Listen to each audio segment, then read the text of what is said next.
जय हिंद दोस्तों। आज की इस वीडियो में एसएससी जीडी कांस्टेबल के लिए सामान्य ज्ञान लुसेंट के बुक से सबसे ज़्यादा इम्पोर्टेंट प्रश्नों को कवर करेंगे। और साथ ही ये लुसेंट का वही क्वेश्चन है जो कि एसएससी जीडी कांस्टेबल के एग्जाम में बार बार पूछा जाता है। साथ ही ये बिल्कुल सिलेक्शन वाला क्वेश्चन है, इसलिए आप सभी सेशन को बिना स्किप किए पूरा लास्ट तक ध्यानपूर्वक देखिए। तो चलिए फटाफट से आप सभी लाइव में जुड़ जाइए। तो साथियों, सेशन का पहला क्वेश्चन है, संविधान के भाग 3 में किसका वर्णन किया गया है? नागरिकता का, नीति निर्देशक तत्व, मौलिक अधिकार या फिर डी मूल कर्तव्य का। वेरी इंपॉर्टेंट क्वेश्चन है। चलिए आप सभी आंसर बताइए।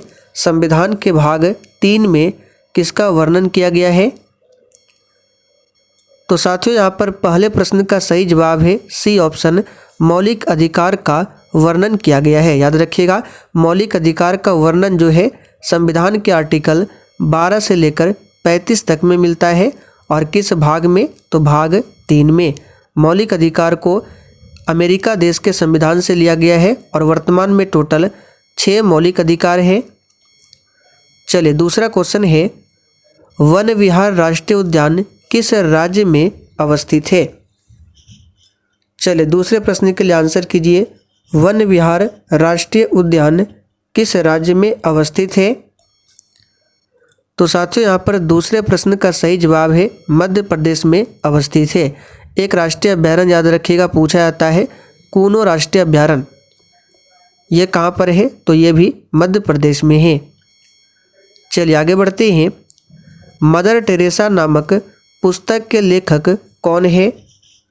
बहुत ही शानदार लेवल का क्वेश्चन है। प्रत्येक स्टूडेंट को नीचे लाइव चैट में अपना अपना आंसर देना है, जिससे आपका प्रॉपर तरीके से रिवीजन हो सके। तो साथियों, मदर टेरेसा नामक पुस्तक जो है इसके लेखक कौन है? तो नवीन चावला है। कौन है? नवीन चावला। यहाँ पर बी ऑप्शन आपका सही जवाब है, नवीन चावला। चलिए आगे बढ़ते हैं। भारत के 22 राजकीय भाषा को किस अनुसूची में रखा गया है? चलिए चौथे प्रश्न के लिए आंसर कीजिए। और साथियों, आप लोग डेली क्लास को अटेंड कीजिए। क्लास का टाइमिंग है डेली दोपहर 3 बजे से, ध्यान रखना है। डेली दोपहर 3 बजे आपको लाइव चैट के साथ क्लास दी जाती है। तो साथियों, संविधान के 8वीं अनुसूची में 22 राजकीय भाषाओं का उल्लेख मिलता है। तो यहाँ पर सही जवाब है 8वीं अनुसूची में। याद रखेंगे, ये जो 9वीं अनुसूची है पूछा जाता है संविधान में कब जोड़ा गया था? तो प्रथम संविधान संशोधन जो कि 1951 में हुआ था, इसी के तहत 9वीं अनुसूची को जोड़ा गया था। मूल संविधान में टोटल 8 अनुसूचियां थी, वर्तमान में अब 12 अनुसूचियां हैं। आगे देखिए, तलचर सुपर थर्मल पावर किस राज्य में स्थित है? चलिए 5 के लिए आंसर कीजिए। तलचर सुपर थर्मल पावर किस राज्य में अवस्थित है? तो याद कर लीजिए, काफ़ी ज़्यादा इम्पोर्टेंट क्वेश्चन है। साथियों, ये उड़ीसा राज्य में अवस्थित है। कहाँ पर? उड़ीसा राज्य में। चलिए आगे देखिए, दक्षिण कोरिया की राजधानी कहाँ पर है? बिल्कुल सिलेक्टेड क्वेश्चन है, आंसर कीजिए। दक्षिण कोरिया की राजधानी कहाँ पर है? तो साथियों, यहाँ पर छठे प्रश्न का सही जवाब है सियोल। याद रखिएगा, दक्षिण कोरिया की राजधानी कहाँ पर है? सियोल है। मनीला किसकी राजधानी है? तो ये फिलीपींस की राजधानी है, मनीला। याद रखिएगा, जकार्ता किसकी राजधानी है? तो इंडोनेशिया की राजधानी पहले जकार्ता, लेकिन वर्तमान में इंडोनेशिया की राजधानी जो है वो नूसनतारा हो गया है। याद रखिएगा, कहाँ पर? नूसनतारा, लेकिन पहले का जो राजधानी है जकार्ता है। चलिए आगे बढ़ते हैं। दर्रा राष्ट्रीय पार्क किस राज्य में अवस्थित है? और साथियों, सेशन के लास्ट में आपको कमेंट करके अपना अपना स्कोर जरूर बताना है कि आपने आज कितने क्वेश्चन सही किए हैं। इसलिए आपके जितने भी क्वेश्चन अभी सही हो रहे हैं आप लोग कॉपी में साइड में लिखते चलिए। तो साथियों, दर्रा मुकुंदरा हिल्स राष्ट्रीय पार्क जो है, याद रखिएगा ये कहाँ पर है? तो इसका सही जवाब है राजस्थान में। आगे देखिए, साहित्य दर्पण पुस्तक के लेखक कौन है? और साथियों, अगर आपको किसी भी प्रश्न में थोड़ा भी डाउट होता है तो आप लोग तुरंत कमेंट करके पूछ सकते हैं। आपके कमेंट का रिप्लाई 100% दिया जाएगा। और अगर आपने अभी तक टेलीग्राम चैनल को ज्वाइन नहीं किया है तो इसको भी ज्वाइन कर लीजिए, क्योंकि सभी क्लास के जितने भी इम्पोर्टेंट नोटिफिकेशन होते हैं वहीं पर दी जाती है। तो साहित्य दर्पण पुस्तक के लेखक कौन है? तो इसका सही जवाब है विश्वनाथ है, पूछा हुआ क्वेश्चन है। आगे देखिए साथियों, फिलीपींस की राजधानी का क्या नाम है? तो याद कीजिए, अभी हमने आपको ऊपर ही समझाया था फिलीपींस की राजधानी कहाँ पर है। तो सही जवाब है मनीला में। याद रखिएगा, फिलीपींस की राजधानी कहाँ पर है? मनीला में है, ध्यान रखेंगे। आगे देखिए, विश्व पर्यावरण दिवस कब मनाया जाता है? ये क्वेश्चन काफ़ी बार एग्जाम में पूछा गया है। बहुत ही सिंपल क्वेश्चन है, लेकिन बार बार पूछा जाता है। स्टार मार्क कर लीजिए, विश्व पर्यावरण दिवस। तो प्यारे साथियों, विश्व पर्यावरण दिवस प्रत्येक वर्ष 5 जून को मनाया जाता है। याद रखिएगा, कब? 5 जून को। आप लोग कमेंट करके बताइए 11 जुलाई को कौन सा दिवस मनाया जाता है। आगे देखिए, अंतर्राष्ट्रीय योग दिवस कब मनाया जाता है? चलिए 11वें प्रश्न के लिए आंसर कीजिए। दिवस से संबंधित एक क्वेश्चन आपके एग्जाम में पूछा जाता है। तो जितने भी हम आपको दिवस से संबंधित प्रश्नों को कराएंगे, आपको सभी को याद कर लेना है। तो साथियों, अंतर्राष्ट्रीय योग दिवस प्रत्येक वर्ष 21 जून को मनाया जाता है। और अभी हमने आपसे पूछा विश्व जनसंख्या दिवस, तो याद रखिएगा ये जो है 11 जुलाई को मनाया जाता है विश्व जनसंख्या दिवस। आगे देखिए, संगमरमर का सबसे बड़ा उत्पादक राज्य कौन है? चलिए फटाफट से आंसर कीजिए, संगमरमर का सबसे बड़ा उत्पादक राज्य कौन सा है? तो बिल्कुल सही आंसर दिए हैं, राजस्थान जो है संगमरमर का सबसे बड़ा उत्पादक राज्य है। आगे देखिए, रुपया नाम का सिक्का भारत में सर्वप्रथम किसके शासनकाल में ढाला गया था? चलिए स्टार मार्क कर लीजिए, ये क्वेश्चन भी बार बार पूछा जाता है। रुपया नाम का सिक्का जो है भारत में सबसे पहले किसके शासनकाल में ढाला गया था? तो याद रखिएगा, इसका सही जवाब है शेरशाह सूरी के शासनकाल में। शेरशाह सूरी का मकबरा पूछा जाता है कहाँ पर है? तो बिहार के सासाराम में है। आगे देखिए, चीन का शोक किस नदी को कहा जाता है? और साथियों, प्रश्नों के साथ हम आपको जितने भी एक्स्ट्रा फैक्ट को बताएंगे, आपको केवल ध्यानपूर्वक सुनना है। आपका डेली रिवीजन होते रहेगा। तो चीन का शोक कहा जाता है किस नदी को? तो वांगहो नदी को चीन का शोक कहा जाता है। बिहार का शोक कोसी नदी को कहा जाता है। बंगाल का शोक दामोदर नदी को कहा जाता है। भारत में अद्वैतवाद का सिद्धांत किसने प्रस्तुत किया था? चलिए 15 के लिए आंसर कीजिए, भारत में अद्वैतवाद का सिद्धांत किसने प्रस्तुत किया था? तो याद रखिएगा साथियों, शंकराचार्य ने किया था। किसने किया था? तो याद रखिएगा, शंकराचार्य ने भारत में अद्वैतवाद का सिद्धांत प्रस्तुत किया था। आगे देखिए, सीरिया की राजधानी कहाँ पर है? और साथियों, आपके एग्जाम में देश और राजधानी से संबंधित भी एक क्वेश्चन पूछा जाता है। तो सीरिया की राजधानी जो है ये कहाँ पर है? तो इसका सही जवाब है डी ऑप्शन, दशमिक। ये सीरिया की राजधानी है। प्रथम बौद्ध संगति किसके शासनकाल में हुआ था? देखिए, आपको चारों बौद्ध संगतियों को ध्यान रखना है। एक पूछा जाता है एग्जाम में, लगभग हर एक शिफ्टों में एक क्वेश्चन यहाँ से बनता है। तो देखिए, प्रथम बौद्ध संगति का आयोजन जो हुआ था ये अजातशत्रु के समय में हुआ था। कहाँ पर हुआ था? तो स्थान भी याद रखिएगा, राजगिरी, या फिर आपको मिल सकता है ग्रीवरज। तो राजगिरी या ग्रीवरज में प्रथम बौद्ध संगति का आयोजन होता है। दूसरा बौद्ध संगति वैशाली में हुआ था। कहाँ पर? वैशाली में। किसके समय में? तो याद रखिएगा, कालाशोक के समय में। तीसरा बौद्ध संगति पाटलिपुत्र में हुआ था, अशोक के समय में। और चौथा बौद्ध संगति कश्मीर के कुंडल वन में हुआ था, कनिष्क के समय में। तो चारों को ध्यान रखें। तो फिलहाल यहाँ पर आंसर हो जाएगा आपका अजातशत्रु। कजाकिस्तान देश की मुद्रा का नाम क्या है? तो साथियों, कजाकिस्तान देश की मुद्रा का नाम क्या हो जाएगा? तो इसका सही जवाब है ऑप्शन ए टेंगो। टेंगो क्या है? तो कजाकिस्तान देश की मुद्रा का नाम है। सीरिया देश की मुद्रा का नाम क्या है? तो साथियों सीरिया देश की मुद्रा का नाम क्या है? सही जवाब है पाउंड। किसी प्रदेश में राष्ट्रपति शासन की अधिकतम अवधि हो सकती है? चलिए आंसर कीजिए फटाफट से। देखिए ये जो राष्ट्रपति शासन है संविधान के किस आर्टिकल में बताया गया है?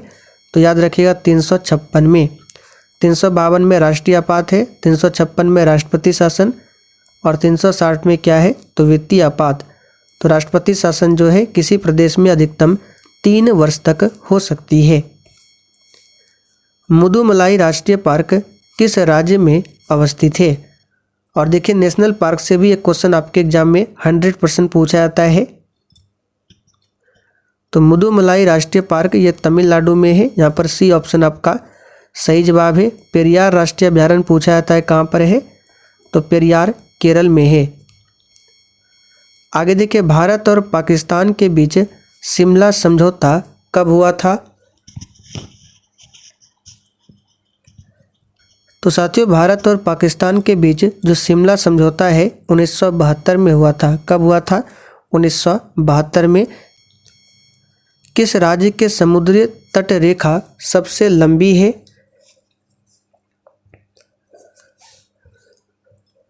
तो देखिए साथियों भारत में टोटल 9 राज्य है जिसकी सीमा रेखा समुद्र तट से लगा हुआ है और सबसे लंबा जो है ये गुजरात का है, याद रखिएगा। रेशम उत्पादन में अग्रणी राज्य कौन सा है? तो साथियों रेशम उत्पादन में जो अग्रणी राज्य है ये है कर्नाटक, याद रखिएगा। और यहाँ का एक लोक नृत्य काफ़ी बार पूछा गया है यक्षगान। कहाँ का लोक नृत्य है? तो कर्नाटक का है। सुएज नहर का राष्ट्रीयकरण किसने किया था? देखिए सुएज नहर जो है ये भूमध्य सागर को लाल सागर से जोड़ती है सुएज नहर, और इसका राष्ट्रीयकरण किसने किया था? तो याद रखिएगा कर्नल नासिर ने। कर्नल नासिर ने सुएज नहर का राष्ट्रीयकरण किया था। कामायनी पुस्तक के लेखक कौन है? स्टार मार्क कीजिए, बार बार पूछा जाता है। कामायनी पुस्तक के लेखक कौन है? तो याद रखिएगा जयशंकर प्रसाद कामायनी पुस्तक के लेखक है। यहाँ पर पहला ऑप्शन आपका सही जवाब है जयशंकर प्रसाद। आगे देखिए भारत का कौन एक नदी है जो भ्रंश घाटी से होकर गुजरती है? तो देखिए साथियों भारत की जितनी भी नदियाँ पश्चिम की ओर बहती है यानी कि अपना जल अरब सागर में गिराती है वो भ्रंश घाटी से होकर गुजरती है और वो कभी भी डेल्टा का निर्माण नहीं करती है।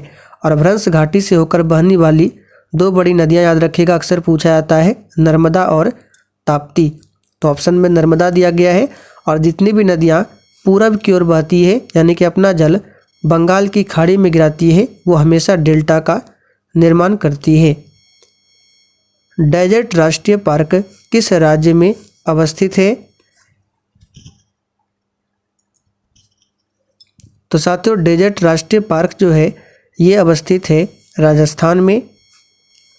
रमन मैग्सेसे पुरस्कार प्राप्त करने वाले प्रथम भारतीय कौन थे? तो यहाँ पर इसका सही जवाब है विनोबा भावे। कौन थे? विनोबा भावे, ध्यान रखेंगे। स्वतंत्रता प्राप्ति के समय भारतीय राष्ट्रीय कांग्रेस के अध्यक्ष कौन थे? चलिए 31 के लिए आंसर कीजिए फटाफट से। तो साथियों स्वतंत्रता प्राप्ति के समय भारतीय राष्ट्रीय कांग्रेस के अध्यक्ष थे जेबी कृपलानी। कौन थे? जेबी कृपलानी। भारतीय राष्ट्रीय कांग्रेस की स्थापना कब होती है? तो 28 दिसंबर 1885 को। किसके नेतृत्व में हुआ था? तो A.O. ह्यूम के नेतृत्व में। और उसका प्रथम अधिवेशन हुआ था 1885 में बम्बई में, जिसका अध्यक्ष कौन था? तो W.C. बनर्जी। नॉकआउट शब्द का प्रयोग किस खेल में किया जाता है? तो प्यारे साथियों नॉकआउट शब्द का प्रयोग जो है ये किया जाता है मुक्केबाजी के खेल में, याद रखिएगा।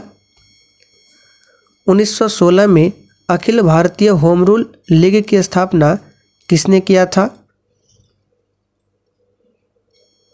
तो यहाँ पर इसका सही जवाब हो जाएगा एनी बेसेंट ने किया था। किसने किया था? एनी बेसेंट ने। देखिए, अगर होम रूल लीग की स्थापना पूछे तो 1916 में पुणे में किसने किया था? तो पुणे में पूछे तो बाल गंगाधर तिलक ने किया था। और मद्रास में होम रूल लीग की स्थापना एनी बेसेंट ने किया था। गोपाल कृष्ण गोखले कौन थे? तो महात्मा गांधी के राजनीतिक गुरु थे और इन्होंने 1905 में सर्वेंट ऑफ इंडिया सोसाइटी की स्थापना किया था। गैम्बिट शब्द का प्रयोग किस खेल में किया जाता है? तो साथियों, गैम्बिट शब्द का प्रयोग जो है ये किस खेल में किया जाता है? तो शतरंज के खेल में किया जाता है, याद रखिएगा। हर्षचरित के लेखक कौन है? वेरी वेरी इंपॉर्टेंट क्वेश्चन है, काफ़ी बार ये क्वेश्चन पूछा गया है, स्टार मार्क कर लीजिए। हर्षचरित के लेखक कौन है? तो याद रखिएगा, हर्षवर्धन के जो दरबारी कवि थे बाणभट्ट, इन्होंने ही हर्षचरित की रचना की है। तो यहाँ पर बी ऑप्शन आपका सही जवाब है, बाणभट्ट। आंतरिक अशांति के आधार पर भारत में पहली बार कब राष्ट्रीय आपात लगाया गया था? तो देखिए, यहाँ पे एक शब्द है राष्ट्रीय आपात, और अभी हमने आपको थोड़ी देर पहले बताया था राष्ट्रीय आपात के बारे में संविधान के अनुच्छेद 352 में बताया गया है। और आंतरिक अशांति के आधार पर भारत में पहली बार राष्ट्रीय आपात लागू हुआ था कब? तो याद रखिएगा, इसका सही जवाब है 1975 में। भारतीय संविधान को कब अंगीकार किया गया था? तो जिस दिन भारतीय संविधान बनकर तैयार हुआ था उसी दिन अंगीकार किया गया था, और बनकर तैयार हुआ था 26 नवंबर 1949 को, और पूर्णतः लागू हुआ था 26 जनवरी 1950 को। उच्च न्यायालय के गठन किस अनुच्छेद के आधार पर किया गया है?